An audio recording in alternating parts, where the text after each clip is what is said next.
18 सितंबर 2016 की रात कश्मीर हर रोज की तरह चैन की नींद सो रहा था। धीरे धीरे ठंडी हवा बह रही थी जिसने मौसम को सर्द बना रखा था। बारामूला जिले के उरी सेक्टर में स्थित इंडियन आर्मी के हेडक्वार्टर में भी सर्द हवाओं की सरसराहट के सिवा सब कुछ शांत था। ज्यादातर जवान अपनी ड्यूटी पूरी करके आराम कर रहे थे। सब इस बात से अनजान थे कि अब से बस थोड़ी देर बाद कुछ ऐसा भयानक होने वाला है जो पूरे देश को झकझोर कर रख देगा। उस रात अपने खतरनाक मंसूबे के साथ जैश ए मोहम्मद के 4 आतंकी रात के सन्नाटे में चुपचाप भारतीय सीमा की ओर बढ़ रहे थे। वो एलओसी पर लगी कंटीले तारों की फेंस को काटकर उरी में एंटर कर जाते हैं। वहां से महज 12 किलोमीटर की दूरी पर इंडियन आर्मी का ब्रिगेड हेडक्वार्टर्स बना हुआ था। चारों आतंकियों ने 12 किलोमीटर का यह रास्ता इतनी चालाकी से पार किया कि उनके घुसने की किसी को खबर तक नहीं लगी। ये चारों आतंकी AK-47 राइफल्स और ग्रेनेड से लैस थे, जिनका इरादा यहाँ भारतीय सैनिकों और उनके फ्यूल डंप में रखे सैकड़ों ऑयल बैरल्स को निशाना बनाकर भारी तबाही मचाने का था।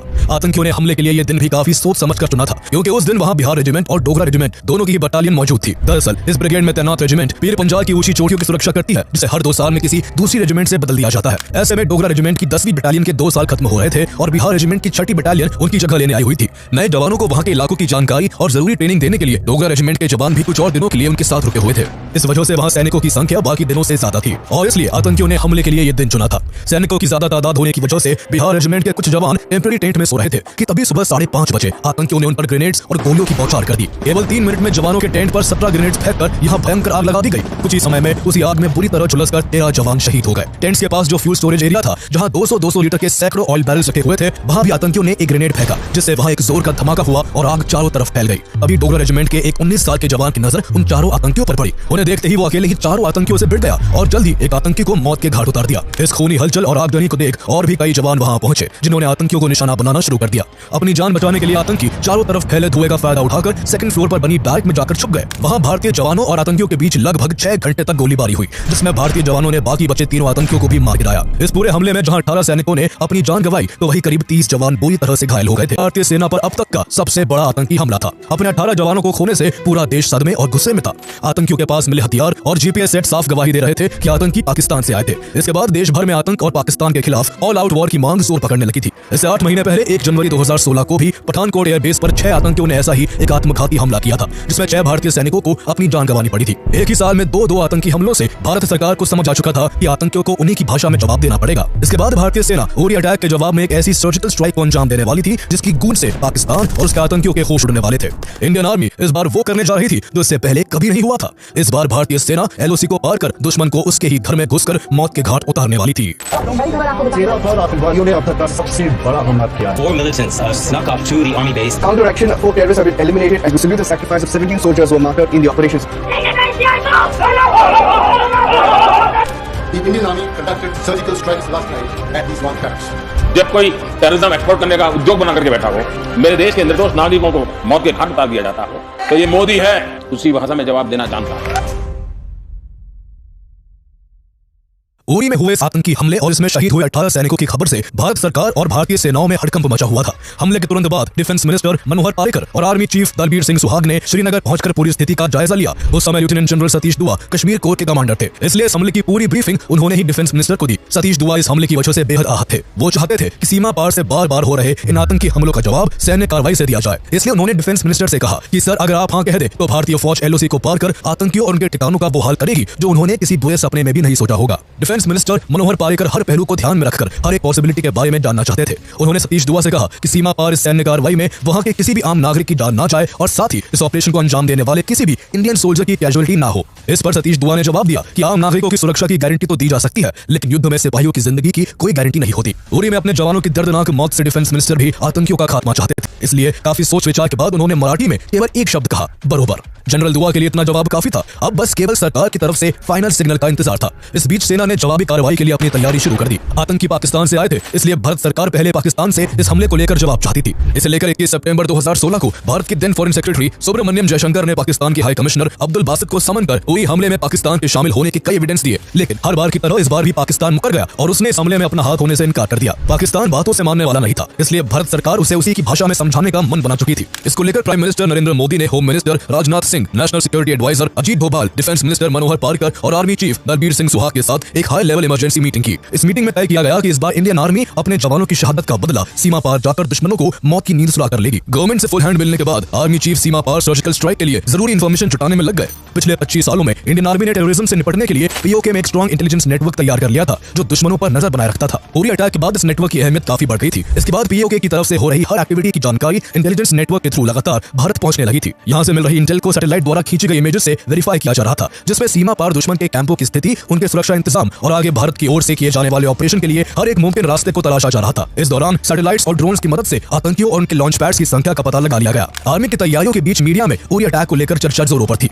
जहां पैनल में बैठे लोग भारत की ओर से किए जाने वाले पॉसिबल ऑपरेशंस पर बात कर रहे थे, जिससे इसकी तैयारी में जुटे अधिकारियों को डर था कि कहीं 26/11 की तरह इस बार भी दुश्मन को यह पता न लग जाए कि भारत कब, कहां और कैसे एक्शन लेगा। दुश्मनों के ठिकानों की पूरी जानकारी जुटाने के बाद 9 पैरा स्पेशल फोर्स और 4 पैरा स्पेशल फोर्स के 25 कमांडोज को सीमा पार इस ऑपरेशन को अंजाम देने के लिए चुना गया, जबकि करीब 150 कमांडोज को एलओसी के इस पार रहकर अपने साथियों को किसी अनहोनी की स्थिति में बैकअप देने के लिए तैयार किया जाने लगा। इन दोनों यूनिट्स को माउंटेन वॉरफेयर, काउंटर इंसर्जेंसी और काउंटर टेररिज्म के लिए ही ट्रेन किया जाता है, जिससे जब भी देश को किसी ऑपरेशन की जरूरत पड़े तो इसकी प्लानिंग जल्दी से जल्दी की जा सके। सभी कमांडोज को ऑपरेशन के दौरान दुश्मन की नजर और रेडार से बचकर छिपते हुए आगे बढ़ने, एलओसी के पार अपनी चौकियों पर गश्त दे रहे दुश्मनों को चकमा देने और दुर्गम पहाड़ियों और ऊंचाई वाले क्षेत्रों में सतर्क होकर चलने के लिए हाई ऑल्टीट्यूड नेविगेशन जैसी टेक्निक सिखाई जाने लगी। भारत इन सब में काफी सावधानी बरत रहा था, इसलिए इस ऑपरेशन का ना तो कोई नाम दिया गया और ना ही कोई कोड नेम। भारत नहीं चाहता था कि इस ऑपरेशन से जुड़ी कोई भी इंफॉर्मेशन लीक हो और इसकी खबर पाकिस्तान को लगे। इसी वजह से सेना की तरफ से सतर्कता इतनी थी कि इस ऑपरेशन की तैयारी के दौरान कोई भी ऑफिसर पावर पॉइंट प्रेजेंटेशन तक नहीं दे सकता था, और जहां भी कमांडोज को कोई चीज समझाने के लिए डायग्राम की जरूरत पड़ती तो उसे वही बनाकर तुरंत मिटा दिया जाता था। इसके बाद पीओके की ज्योग्राफिकल कंडीशन से जवानों को वाकिफ करवाने के लिए इस ऑपरेशन की मॉक एक्सरसाइज मैप के जरिए करवाई जाने लगी। पूरी अटैक के बाद केवल एक हफ्ते के अंदर भारतीय जवान दुश्मन को मुंह तोड़ जवाब देने के लिए तैयार थे। कमांडोज की सारी तैयारियां पूरी हो चुकी थी, उन्हें अब कार्रवाई करने के लिए केवल आदेश की जरूरत थी। आर्मी चीफ सही दिन के इंतजार में थे। उस दौरान यूएन के जनरल असेंबली का सेशन भी चल रहा था और फॉरेन मिनिस्टर सुषमा स्वराज 25 सितंबर को यहाँ स्पीच देने वाली थी, इसलिए सेना ने अपने ऑपरेशन को 3 दिन और होल्ड करने का फैसला किया। 26 सितंबर की रात सीमा पार करने के लिए मॉक ड्रिल की जाने लगी और जवानों को पीओके में मौजूद लॉन्च पैड्स को ध्यान में रखकर प्रिपेयर होने को कहा गया। ये लॉन्च पैड्स पीओके में वो आतंकी ठिकाने थे जहां से पाकिस्तान सैकड़ों आतंकवादियों को ट्रेन कर सालों से भारत पर हमले करवा रहा था। आतंकियों के इन लॉन्च पैड्स पर भारत की खुफिया एजेंसियां हफ्ते भर से नजर बनाए हुए थी। कुछ लॉन्च पैड्स एक दूसरे के करीब 500 मीटर की दूरी पर थे और पाकिस्तान की इंटेलिजेंस एजेंसी आईएसआई और पाकिस्तान आर्मी द्वारा ऑपरेट किए जा रहे थे।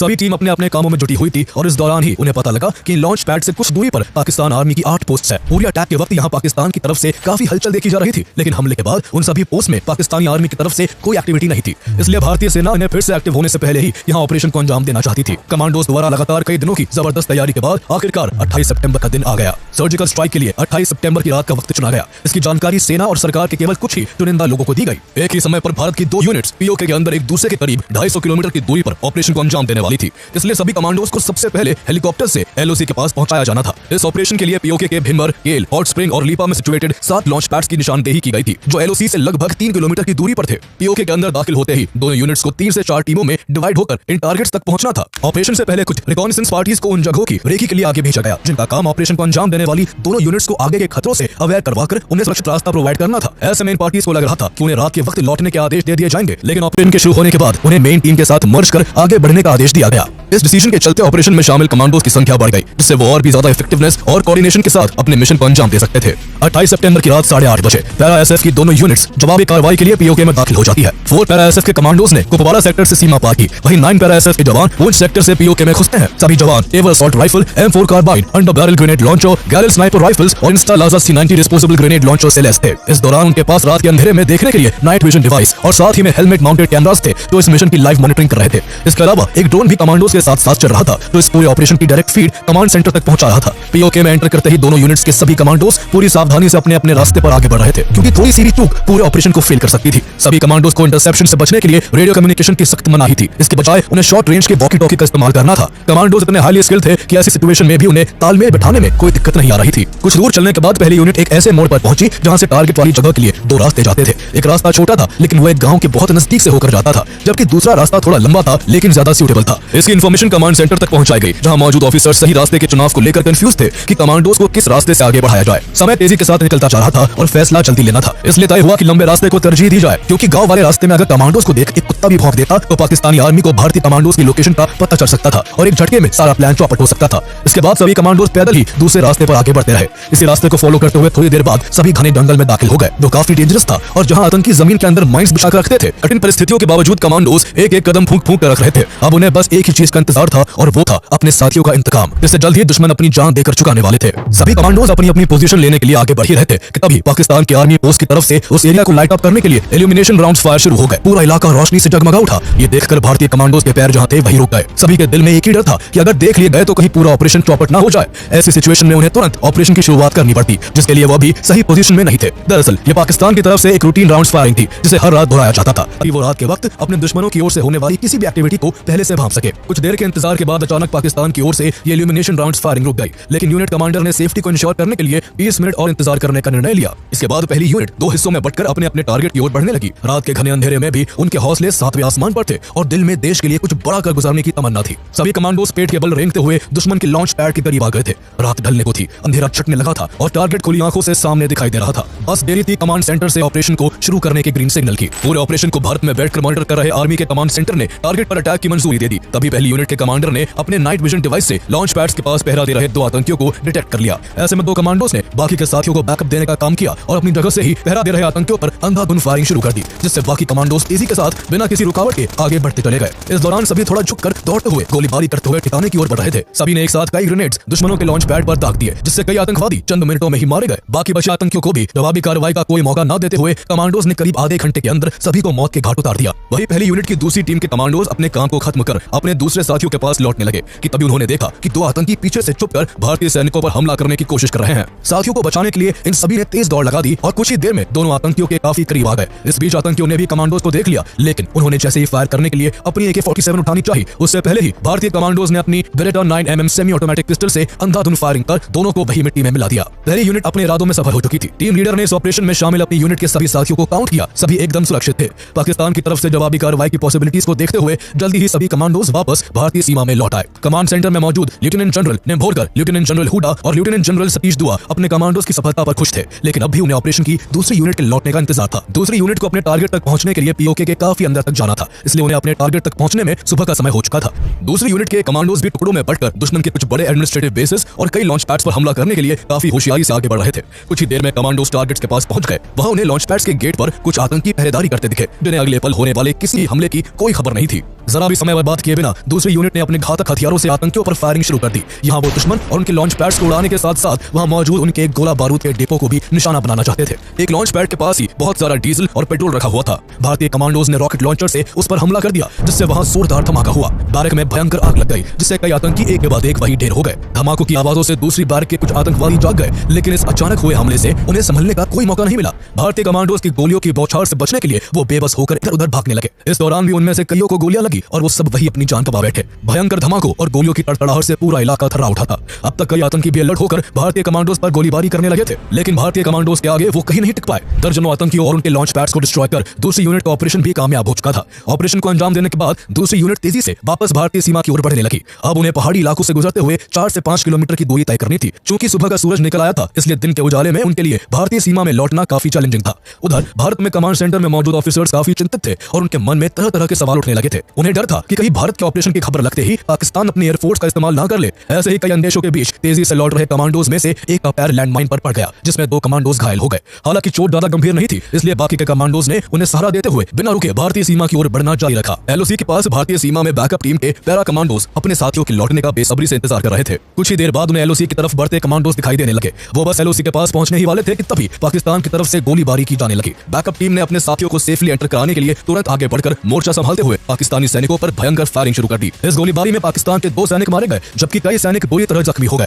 भारतीय कमांडोज के इस दमदार एक्शन के चलते बाकी पाकिस्तानी सैनिक भी उल्टे पांव लौटने को मजबूर हो गए। इससे दूसरी यूनिट भी भारतीय सीमा में सुरक्षित लौटने में सफल रही। पूरे ऑपरेशन के दौरान भारत की तरफ से एक भी कैजुअलिटी देखने को नहीं मिली। जो 2 सैनिक घायल हुए थे, उन्हें लौटने के तुरंत बाद हेलीकॉप्टर से श्रीनगर ले जाया गया, जहां ट्रीटमेंट के बाद उन्हें बचा लिया गया। पाकिस्तान और उसके स्पॉन्सर्ड आतंकियों को मुंह तोड़ जवाब देकर भारतीय सैनिकों के दिल को कुछ ठंडक मिली। इससे उरी अटैक में शहीद हुए सैनिकों का दुख तो कभी कम नहीं हो सकता था, लेकिन LOC के पार हुए इस ऑपरेशन से सेना को तसल्ली हो गई थी कि उन्होंने अपने साथियों का बदला ले लिया है। सभी के चेहरे पर खुशी थी और उनके आंखों में देशभक्ति की भावना साफ झलक रही थी। ऑपरेशन में शामिल सभी पैरा SF कमांडोज ने एक दूसरे को गले से लगाकर अपनी खुशी जाहिर की। कमांड सेंटर में मौजूद ऑफिसर्स भी एक दूसरे को बधाई दे रहे थे। इस पूरे ऑपरेशन को कमांडोज ने कितने फोकस तरीके से अंजाम दिया था, इसका अंदाजा इसी से लगाया जा सकता है कि जब ऑपरेशन में शामिल दोनों यूनिट्स के कमांडर्स से पूछा गया कि आखिर ऑपरेशन में कितने पाकिस्तानी आतंकवादी मारे गए, तो उन्होंने बड़ी सहजता से जवाब दिया कि उनका काम आतंकियों और उनके ठिकानों को तहस नहस करना था, न कि डेड बॉडीज की गिनती करना। बाद में सैटेलाइट से कैप्चर की गई इमेजेस से पता चला कि पूरे ऑपरेशन के दौरान 38 से 40 आतंकवादी मारे गए और वहां मौजूद सभी आतंकी ठिकानों और उनके हथियारों को पूरी तरह से नेस्तनाबूद कर दिया गया। जल्द ही सफल ऑपरेशन की जानकारी गवर्नमेंट तक भी पहुंच गई। ऑपरेशन की सफलता की खबर सुनकर डिफेंस मिनिस्टर मनोहर पर्रिकर ने लेफ्टिनेंट जनरल सतीश दुआ और उनकी टीम को इस शानदार उपलब्धि के लिए बधाई दी। इसके बाद director general of military operations DGMO lieutenant general Ranbir Singh ने पाकिस्तान के अधिकारियों को भारत के इस ऑपरेशन की जानकारी दी। इस दौरान उन्होंने स्पष्ट रूप से कहा कि भारत इस कॉन्फ्लिक्ट को और आगे बढ़ाना नहीं चाहता, लेकिन अगर पाकिस्तान ने इसके जवाब में कोई कार्रवाई की तो भारत उसे मुंह तोड़ जवाब देगा। इसके बाद DGMO lieutenant general Ranbir Singh ने मीडिया के सामने प्रेस कॉन्फ्रेंस कर भारत के इस ऑपरेशन की पूरी जानकारी साझा की। The Indian Army conducted surgical strikes last night at these launch pads. हालांकि इस ऑपरेशन का कोई नाम नहीं था, लेकिन मीडिया ने इसे सर्जिकल स्ट्राइक का नाम दे दिया और तभी से ये नाम पॉपुलर हो गया। जैसे जैसे खबरें बाहर आना शुरू हुई, पूरे देश की नजरें टेलीविजन स्क्रीन पर टिक गई। पूरा देश भारतीय सेना की जवाबी कार्रवाई को देख भी रहा था और उनकी वीरता की तारीफ भी कर रहा था। अगले साल 26 जनवरी 2017 को प्रेसिडेंट प्रणब मुखर्जी ने इस सर्जिकल स्ट्राइक को सफल बनाने वाले जवानों को कीर्ति चक्र और युद्ध सेवा मेडल जैसे गैलेंट्री मेडल से सम्मानित किया। ये सम्मान उन वीर जवानों की बहादुरी और देश के लिए उनके योगदान का प्रतीक था, जिसने हर भारतीय को गर्व और प्रेरणा से भर दिया था।